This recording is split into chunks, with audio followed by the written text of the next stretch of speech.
नमस्कार मित्रांनो, आपल्या चॅनलवर स्वागत आहे। आज आपण एक अत्यंत महत्त्वपूर्ण विषयावर चर्चा करणार आहोत। राम नाम सत्य है या वाक्याचे विशेष महत्त्व आपल्या हिंदू धर्मात का आहे? जाणून घ्या का अंतिम संस्काराच्या वेळी या शब्दांचा जप केला जातो आणि त्यामागील आध्यात्मिक आणि मनोवैज्ञानिक कारणे काय आहेत? व्हिडिओला शेवटपर्यंत पहा, लाईक करा आणि चॅनलला सबस्क्राईब करायला विसरू नका। राम नाम सत्य है वाक्याचे विशेष महत्त्व आपल्या हिंदू धर्मात खूप महत्त्वपूर्ण आहे, कारण हे सत्य आणि जीवनाचा परम सत्य मानले जाते। राम नाम सत्य है चा उच्चारण मुख्यतः अंतिम संस्काराच्या वेळी केला जातो। यामागे अनेक आध्यात्मिक आणि मानसिक कारणे आहेत। जेव्हा एखाद्या व्यक्तीचा मृत्यू होतो, तेव्हा त्याचे नातेवाईक आणि प्रियजन गहन दुःख आणि शोकात असतात। अशा वेळी राम नाम सत्य है चा जप त्यांच्या मनाला शांत करण्यास मदत करतो आणि त्यांना हे आठवण करून देतो की मृत्यू अटल आहे आणि हे जीवनाचा एक सत्य आहे। व्यक्ती जन्माला येतो आणि त्याच्या जीवनाची यात्रा पूर्ण करून या संसारातून निघून जातो। हे एक अटल सत्य आहे ज्याला कोणताही टाळू शकत नाही।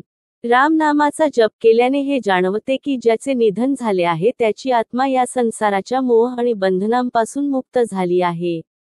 यासोबतच हेही समजते की शरीर नश्वर आहे आणि फक्त आत्माच अमर आहे।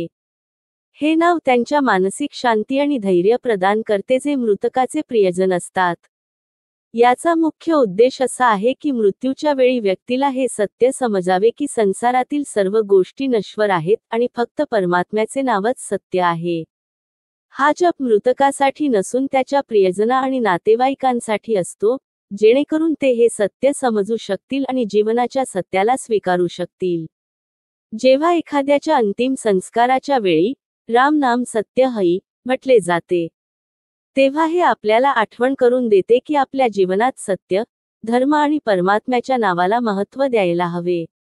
तर राम नाम सत्य है चा जप अंतिम संस्काराच्या वेळी म्हणून केला जातो की मृतकाच्या नातेवाईक आणि प्रियजना यांना हे समजावे की मृत्यू अटल आहे आणि संसारातील सर्व मोह मायापासून परे फक्त रामाचे नावच सत्य आहे।